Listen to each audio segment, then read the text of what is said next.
Okay, good evening everyone. I'm going to read out a script before we start. Please note that this meeting is being recorded by the Town Council and where possible live streamed on YouTube. Please note that the recording device is sensitive and live stream may be recorded by third parties. So do not say anything you do not want recorded. If necessary, I will direct all recording in the room and the live stream will be stopped. But generally, I want to avoid doing that. So we will normally record everything except any item taken in closed session. Members of the public may also make their own recording, but must follow our rules for doing so, including stopping recording when requested.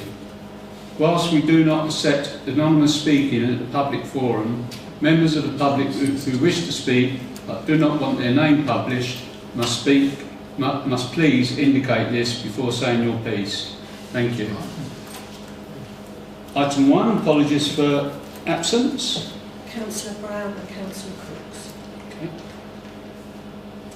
Item 2, declarations of interest and request for dispensation. Anyone? Yes? Councillor Smith? Interest and openness. I've been to some of the campaign meetings for the campaign review, objecting to the application. Looking at tonight. Okay. Any more? No. Item 3, to consider planning application to West Suffolk Council. I will invite members of the public who wish to address the working party in relation to a planning application to speak ahead of the working party, considering each application, which we've only got one, which is the ACON. Before we come to the audience, I would like the presentation from Acorn, please. Is it Harry going to speak first? Can you... We're having trouble hearing you, actually. Hold on a minute. Hold on, Harry. See if we can adjust it this end.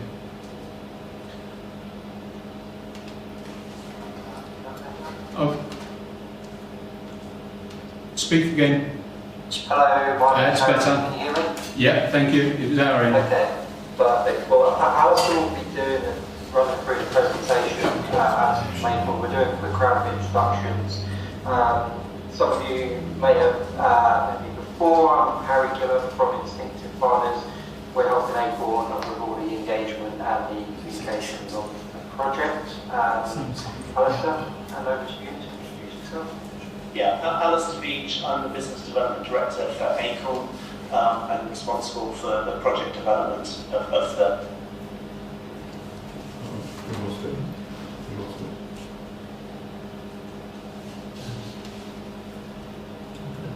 Hold on, Charlie. Hold on, sorry, Charlie, we've lost you.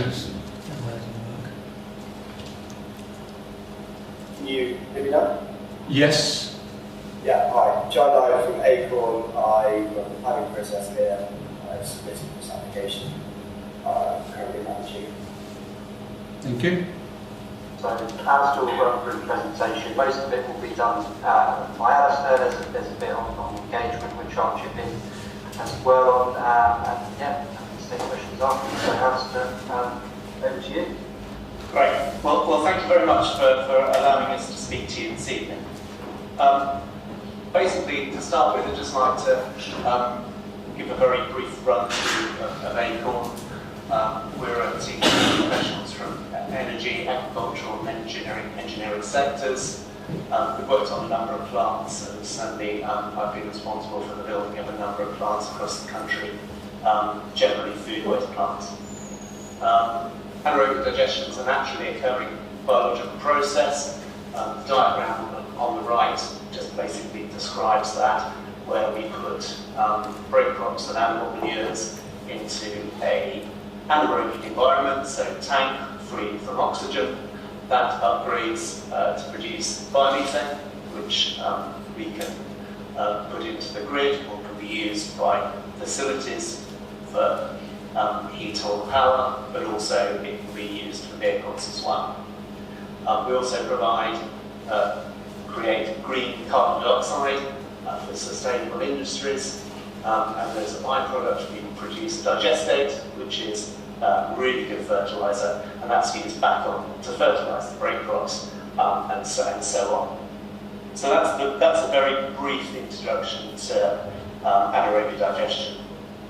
So benefits of AD, we'll employ 100 people during the construction of the site. There'll be 45 on-site workers, plus another 10 roles created as a result of this facility. Being major shortages of carbon dioxide, it's negatively affected food industry in the UK. We can produce 10 to 12,000 tonnes of carbon dioxide per year to local businesses that can be used in the food industry. We'll also offer educational trips for local schools. On top of that, biomethane, obviously, we'll be producing green gas, which will replace gas in the grid. In Spring Grove, we'll be creating that biomethane to treat 7,000 homes. And we'll also be supporting regenerative agriculture by producing the digestate.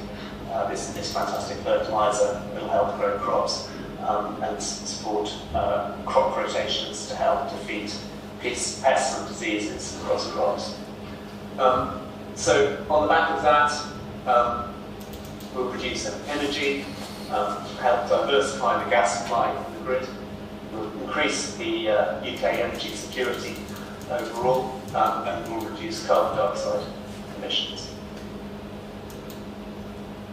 Moving on then to the site in question. We found a site that we believe works well for what we're looking to do.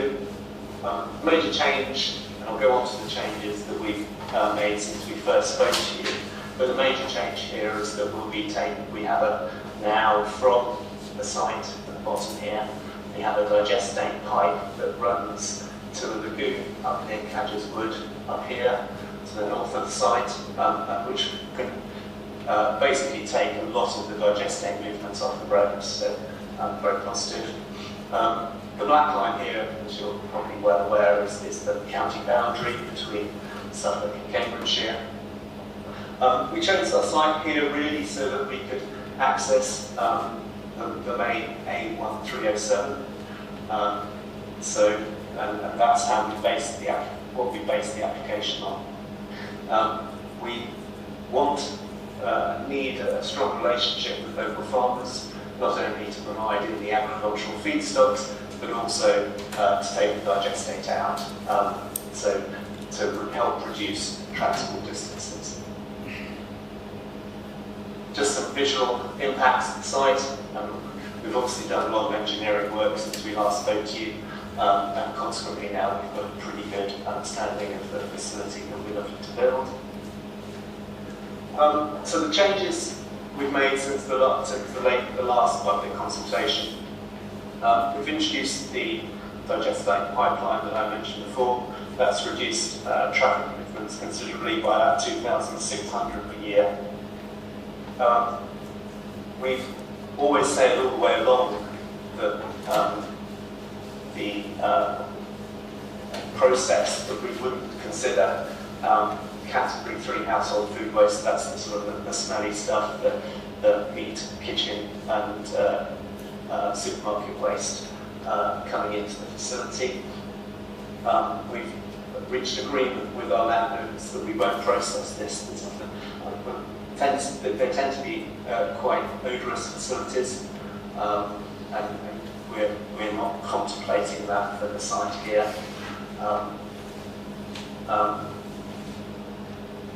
We won't have the facilities to actually deal with food waste on site. You need a food waste reception hall, and we're not looking to build that.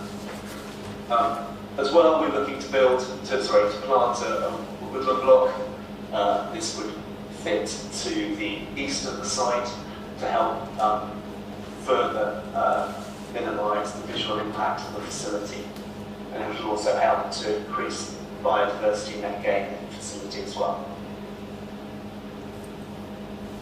One of the key aspects of the facility is transport movements. we've said that gas will not go through Witherspoon or Haverhill. Crops are grown with sustainable rotation, so diluting traffic movements.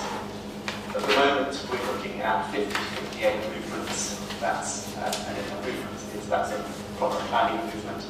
That's an entry and an exit per day, with increases over the harvest period.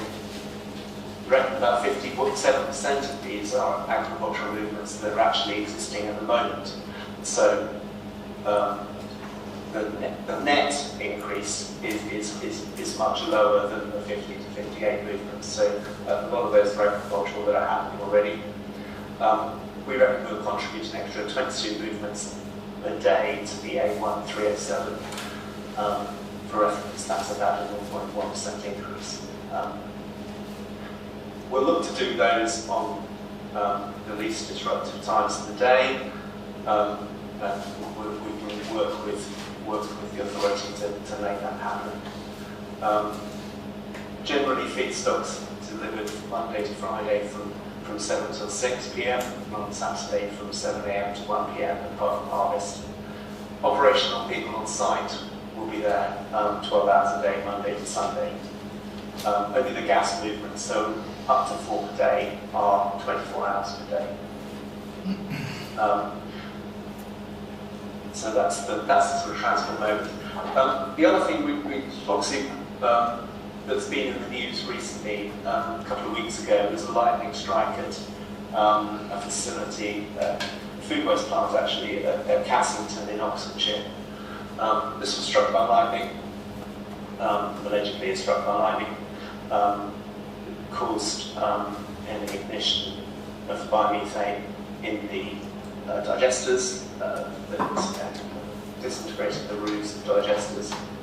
I'd just like to point out that we will make sure that we have lightning protection on site. We'll ensure that it meets the BS standard, EN 62305. It's a critical part of any science control measures. Obviously, government health and safety standards. I would say that although that was incredibly spectacular, there was actually very little damage to the facility, and it's expected to be up and running quite soon. Obviously, it's not something that anyone wants, believe you me, but it, although it looked very dramatic, actually had little impact on the facility itself, and almost no impact at all on its neighbours. One of the things that's come up in concerns about the site is the flood risk management. We just wanted to really state that we'll only be building on flood zone 1, which is land suitable for this kind of facility. Our entrance road will go through an area that has a higher flood risk, but we will mitigate that by the design of the road coming into the facility.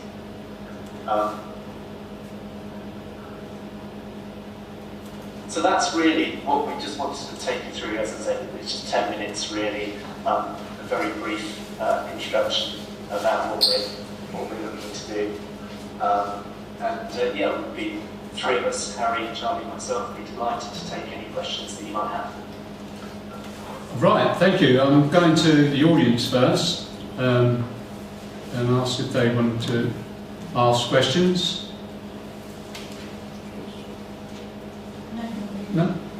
Indeed, you want to ask anything? Yeah, I would just like to ask anybody on the Acorn side, in terms of the HGV traffic that is going to go in and out of the site, what mitigation have you put in place to mitigate the risk of your vehicles going at 0 miles an hour and vehicles travelling on the road at 50 miles an hour? Johnny, do you want to? Yeah, absolutely. So, Charlie, we're getting the crossover. The sound's not very good. okay. We're getting another person on there. Try. Is that any better? It could go a bit louder, please, if you can. Yeah, no problem. Okay, so we designed our access according to the national policy. You'll be aware that we submitted the application and we were finessing the access and making sure it stood up to national and local guidance and policy. As Alistair said, we have committed to not taking gas. Charlie, sorry to interrupt you, but Charlie. Yeah, that sounds good. Charlie. HGVs moving out of the site. So, yeah, we've had national highways. I was just saying we've had national highways come back. Charlie, can you stop? Yeah. We're getting another sound come over, and it's really hard for us to hear. Is it? It's your background noise that we can hear. So in terms of how to ensure that traffic maintains the national speed limit, we will, all the HGVs that we're looking to utilise will have tracking systems on. They'll be monitored remotely by the traffic officers, traffic managers managing those lorries, and anything that's speeding will be flagged up to them, and we'll make sure that doesn't happen again. It will be self-policed. Okay, I don't think that really answers my question, but thank you for trying to attempt to answer that question. I don't really think I got it. It might be because you're remote and we haven't got very good sound systems here, but as I have sort of pointed out to you, Alistair, before, you know, as it is now, the A1307 is a very busy route. You've got a HGV lay-by there, and I have almost been involved in an accident there, and I don't think your application actually mitigates any of the potential dangers that there are to HGVs ingressing onto that road.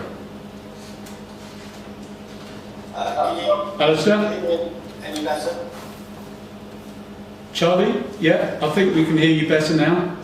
Okay, so apologies about that. All I can say is that our application has been carried out with national guidance on HGV departure and obviously local policies. So we have submitted our application with technical reports carried out demonstrating the sort of suitability of the access.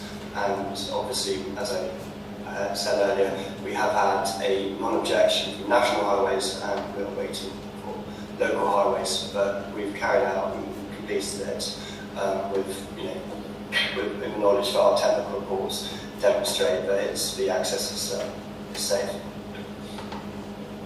Okay, I would ask, obviously, Haverhill Town Council to take that consideration into serious matter. I personally don't think it's good enough, and I think it will impact both my residents in Withersfield and residents going to Haverhill.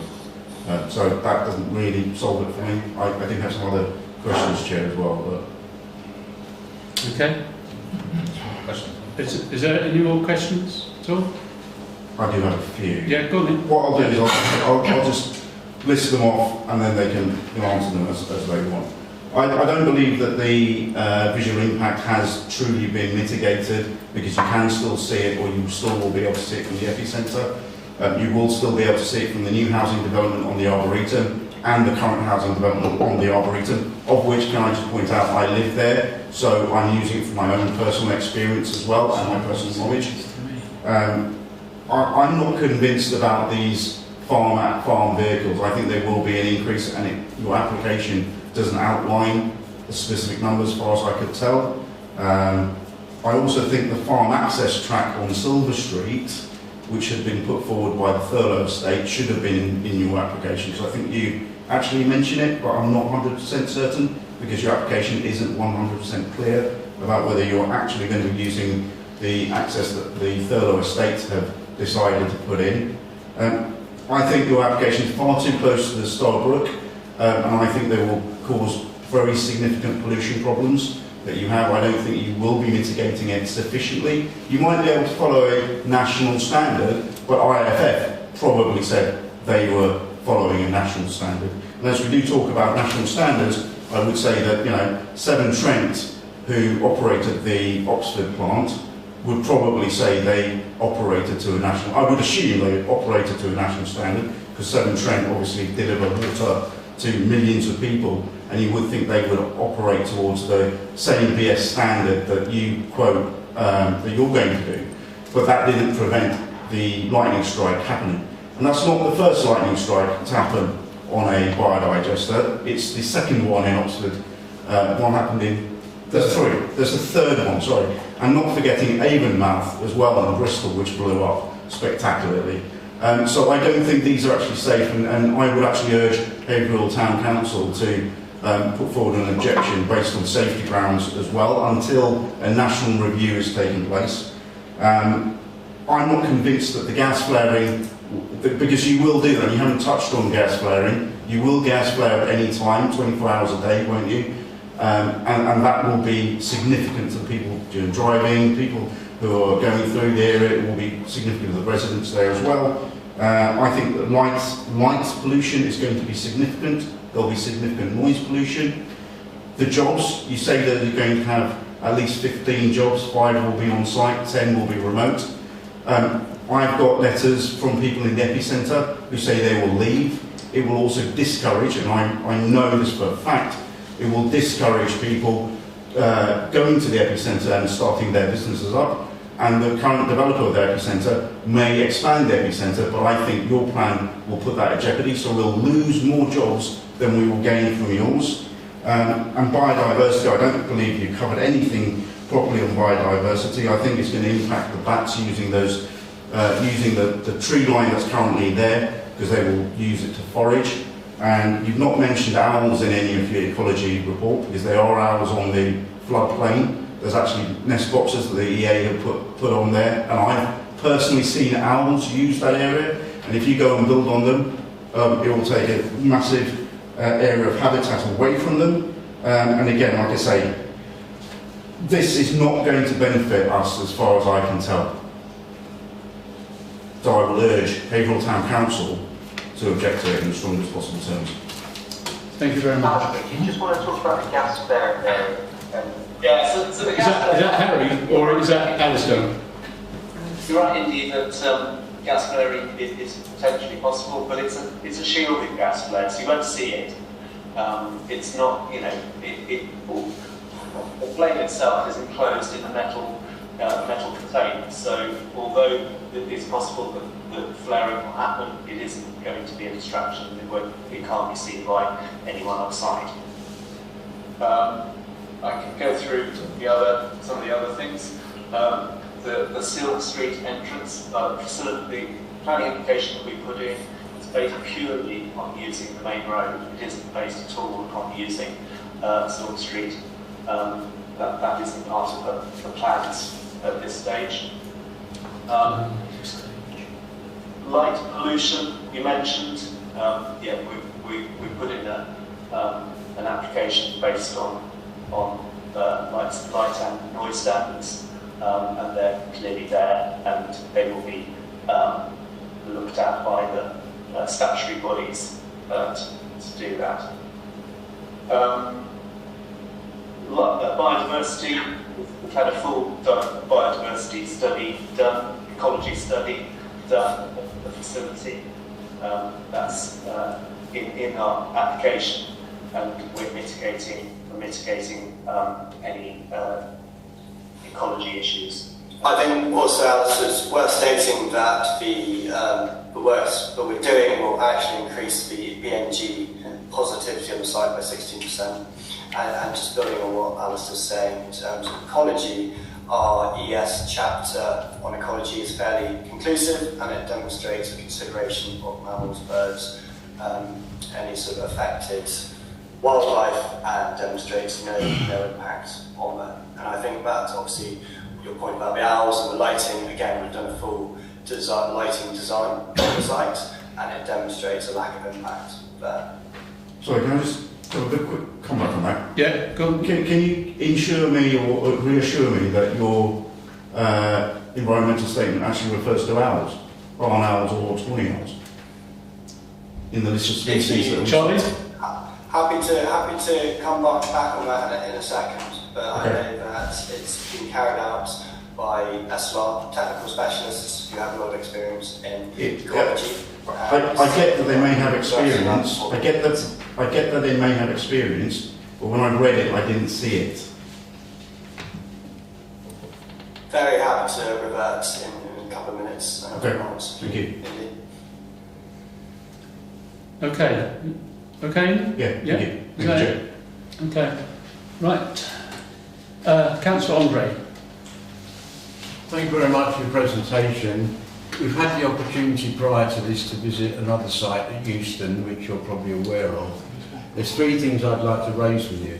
The first one is about the lightning. Dismissing the lightning as a very rare event is absolute nonsense. It's a very common occurrence at biogas plants. In fact, the Oxfordshire one that's been spoken about has had 3 since 2019. So I'd be interested to see more in the description of the proposal about the proposals for dealing with preventing lightning strikes. My understanding is that the methane produced is only covered by a rubber or plastic skirt that rises and falls, and that does seem to me a very poor way of protecting against lightning. But perhaps you can give me more information about how the lightning is going to be. Lightning is actually protected by a lightning conductor rod. Now, it would be wrong of me to speak about the Cassington incident, and I won't. There'll be a full health and safety investigation as a result of that.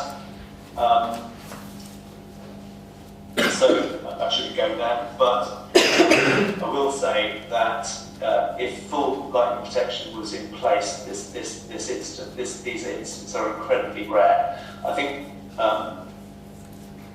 there have been other lightning incidents. I don't think at this site actually, but there have been. I will stress there are 650 AD plants across the country. There are a lot of sewage works AD plants as well. It's very rare that something like this happens.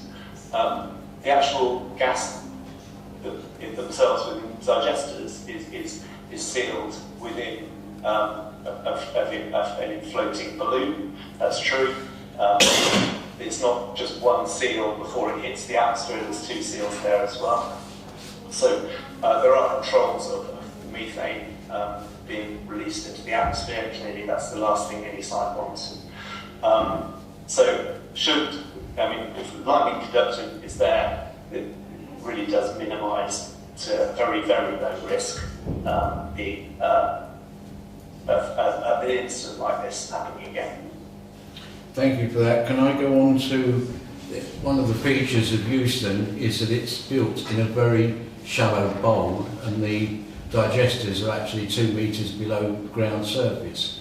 The whole of the site has a sealed asphalt layer and effectively has this bowl that prevents anything leaking or siphoning into the local ground. That brings us to the last point, which is these large lagoons of digestate, liquid digestate, are going to have a risk of flooding. And I can't see anything in the plans you propose that protects against overflow of those lagoons. Again, they are funded themselves, so they've got their own fund as part. So they're effectively double-skinned. So they can't actually leach out into the environment. So it's a very similar system to how it is at Euston. But again, the Environment Agency will issue a permit and will be fully monitored by that.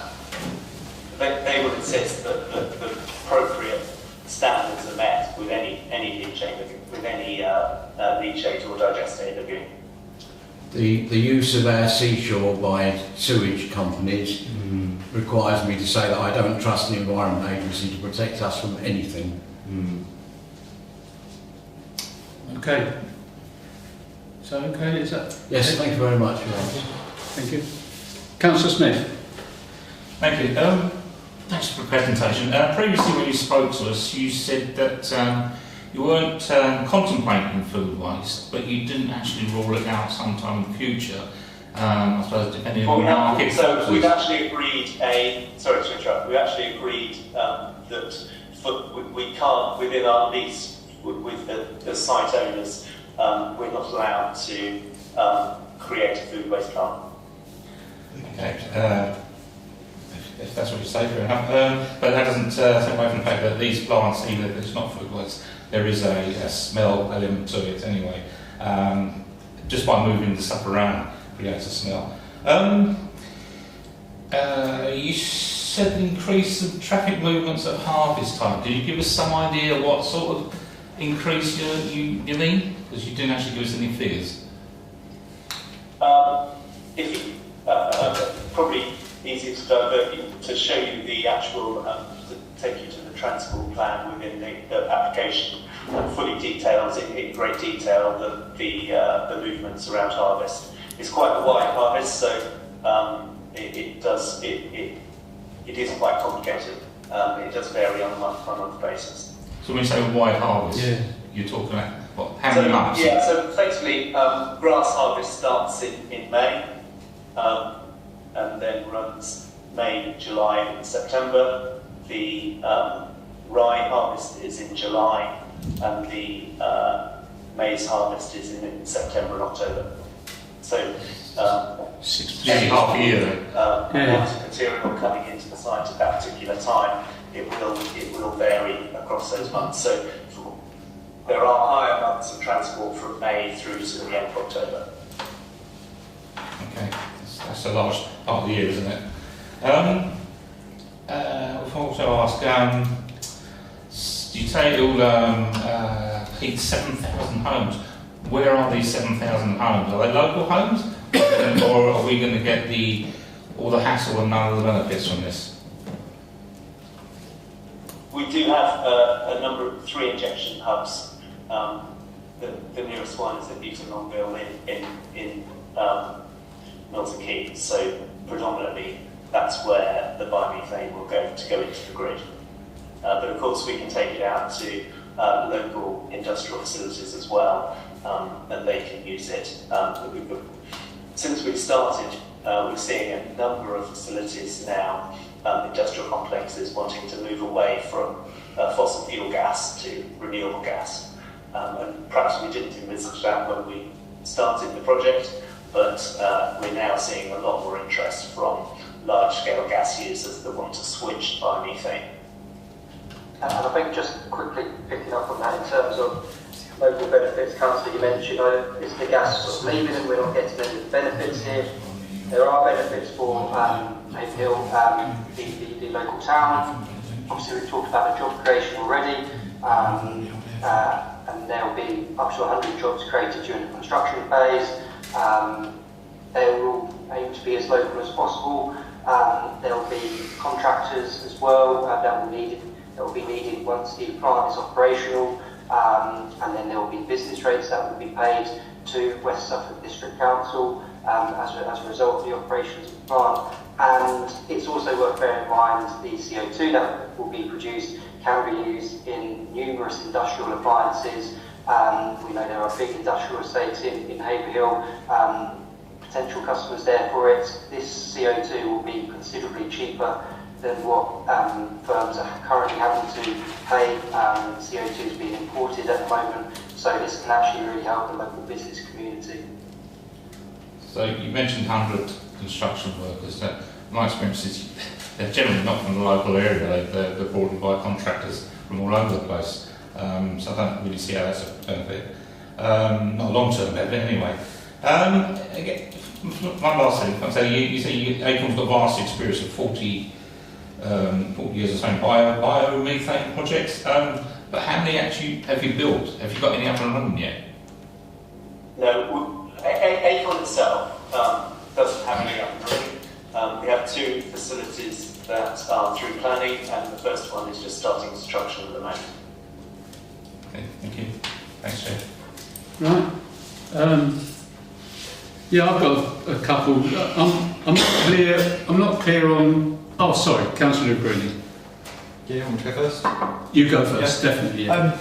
Just want to understand if you've considered any other sites at all and if where are these other sites, and if you have any of them over the Cambridgeshire border, still along the A1307 but further away from residential. We have looked at a number of sites. We have looked at a number of sites in Cambridgeshire as well, but we felt this one was well shielded with the existing trees around 3 sides of the site, plus quite an easy bund and with wood planted at the western end. We thought this was well shielded, so that's why we've gone for this facility. But we haven't. And just to build on that, hopefully you would have seen the photo montages we had put together as part of the application and on our website, and they demonstrate the use of the bunds and the planting scheme in blocking the views out from the east, and particularly from the epicentre. Councillor Burns. Yeah, thank you. Thanks for the presentation. Following on from the last question, if you're now building this pipeline up, further northwest, have you actually, and you're now saying it's a very low level of lorry movements, have you not considered putting the site where the other end of the pipeline is going to be? We would, but we felt that would have, that's one of the sites we looked at originally, but we felt that it would have too large an impact on vehicle movements onto smaller roads, so that's why we discounted that particular site. Because you have to remember, where we are located on the A1307, it is already existing HGV routes, so some of the other sites that way you mentioned, HGVs just would be inappropriate for them to go down some of those roads, so that's also part of the reason the site that has been selected was selected.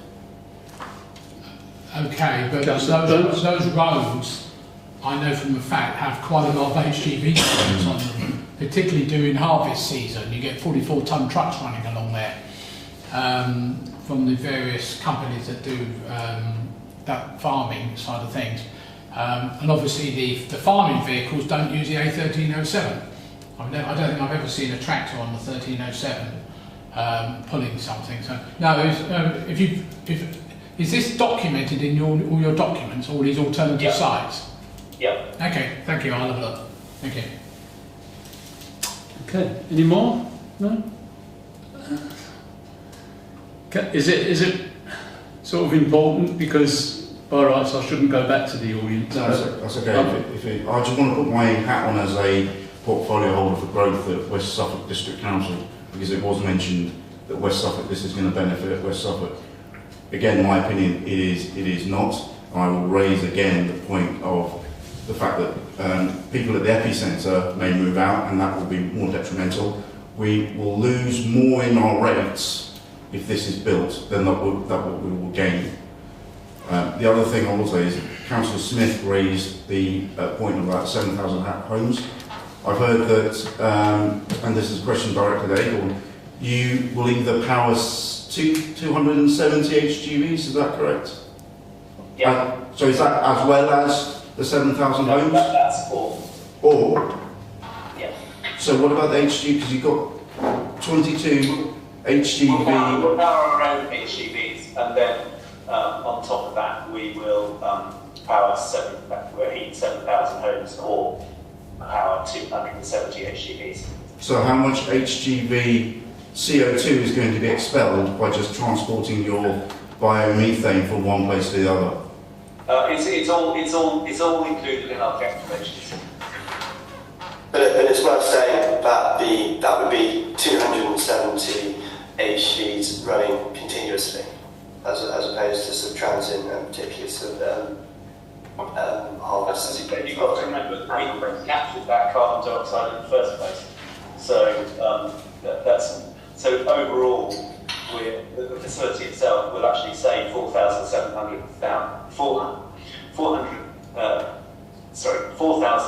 tons of carbon dioxide per annum.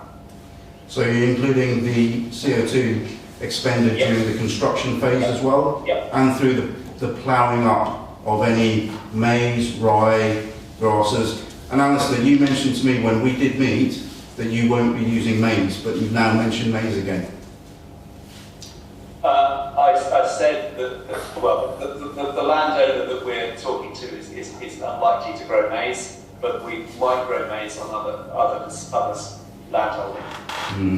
Okay. And it's also worth saying that this entire process is documented and audited, so every sort of consideration is included in measuring our carbon output and has to be compliant with the policy that we have to adhere to due to the government's support scheme. Okay, and just to also point out, when we talk about those 100 employees during the construction phase, again, I think those 100 employees will be better spent building houses or doing other projects which will definitely benefit the area rather than this application. Now, then I'll stand down. Thank you. Right. Thank you, Chair. Right. I've got a few questions. And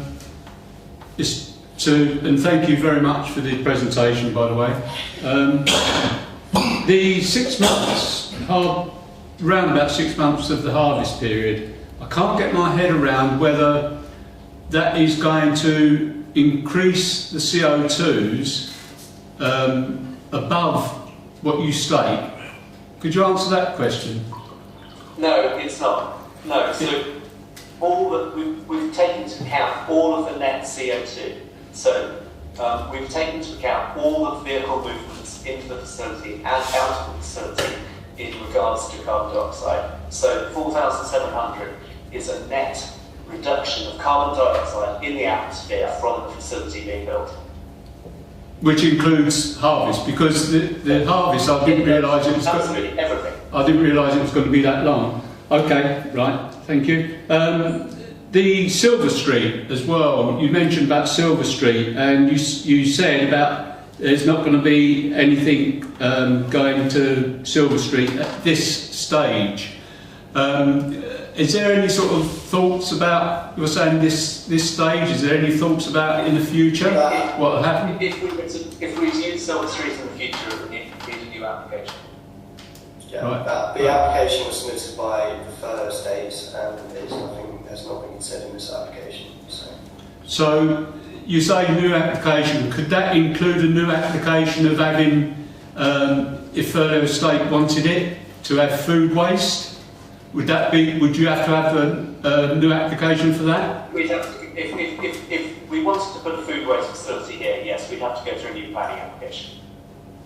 Okay. And it's worth stating that if we were to do that, it would be a major application and a new access would be a minor application. So they would be a lot stringent and a different process. Yeah, don't say it's not going to happen though, isn't it?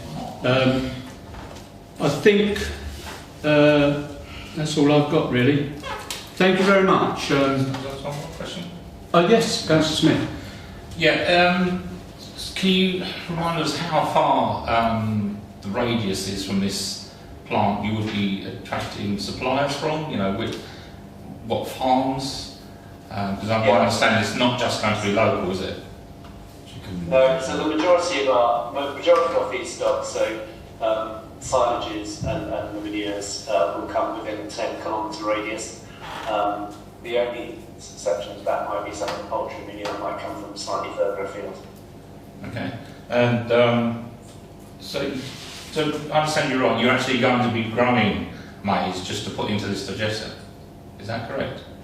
Yes. So you're taking land out of food production just to feed this plant? Well, I mean, my argument there is that actually we're producing the digestate, which will make soils healthier.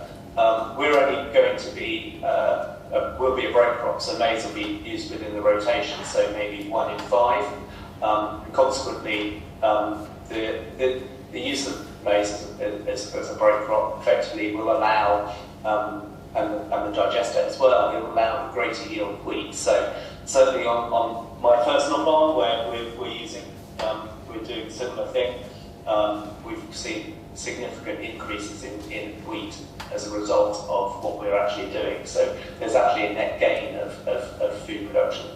So you're not just producing the digestate, to grow more stuff to put back into the digester. No. So certainly soils will be healthier as a result. So yes, there'll be a better yield of break crops when the break crops are grown, but there'll also be a greater yield of wheat and other food crops as well. So it's a win-win from a farming point of view. Okay, thank you. Yeah, I've got one more as well. From the last planning application, the size of the plant is increased, I've noticed. Is this correct? No, the actual size is the same. It's only the actual land take has grown because we're actually planting more trees and planting a bund. Okay, so the actual plant is not increased at all? No, the natural plant hasn't increased. Okay. It's the same size. Right. Thank you. Slurry lagoons is an increase from the original. Is that correct? The slurry is increased? The feedstock mix is the same. Feedstock, nothing's changed from that point of view. Sorry, Chair, can I just answer that? I'll just... Yeah, go on. It is an increase from when you originally did the plans in September last year. You didn't outline the big slurry lagoons, the digestate lagoons, that you've now got into this application. But the process, obviously, since then we've progressed with technology providers, and different anaerobic technology providers produce different quantities of digestate. The actual output of the plant hasn't increased from when we discussed it last September. Yes, it is, because you're using Cadger's wood, which wasn't there before. You only stated that you were going to use a virtual pipeline, and when you talked to us in September, it wasn't clear. So you have increased the size of the plant, or the size of the area you're going to be using in It's the same Winston. size plant as it was before. Sorry, can you say it again, Alistair, please? I'm just saying that it hasn't changed in size.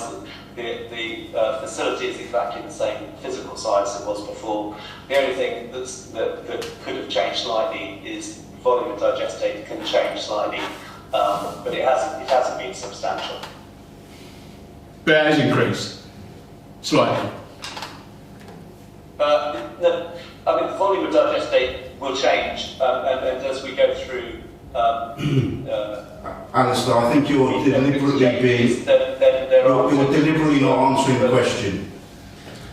I'll stand it down because you're deliberately not answering. Yeah, I'll say you are increasing it, and you could increase it in the future because of the extra digestate.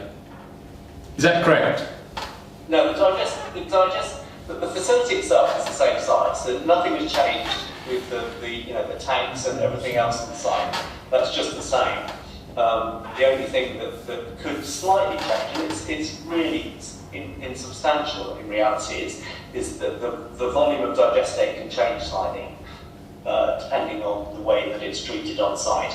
But that's all. And to be honest, I don't think it has actually changed at all. No, but it can change, can't it? It can change. Yeah, right. yeah. That's all I want, really. Okay. But only a very small percentage. Okay. Right. Thank you very much. Is that it? Any more questions? No? Okay. No? Right. Any proposals? Coming from us. Councillor Smith. I was really hoping to hear something that would change my mind from a previous opinion, but I still can't support this. I would reject this on the grounds of like based firstly visual impact, environmental impact, and loss of local amenity and any traffic problems. On those grounds, I would propose objection. Okay. Any other person want to speak on that? No? Anyone wants to second it? Councillor Lucrini, do you want to speak on this? I'll have to second that. Right, okay. All those in favour, please show. Yeah, that's 2, 4, that's everyone. Okay. Thank you very much. Thank you very much, Charlie, and thank you very much for your presentation. And Alistair. Thank you. Bye-bye.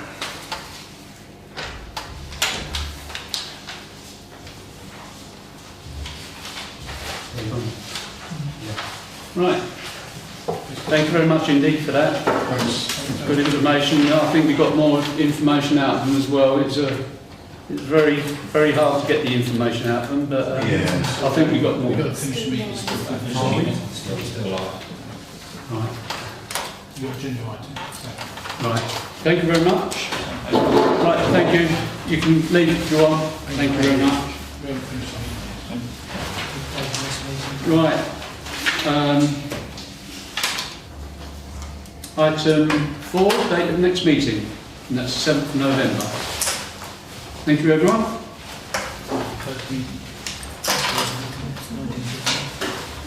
Closure, item 5, at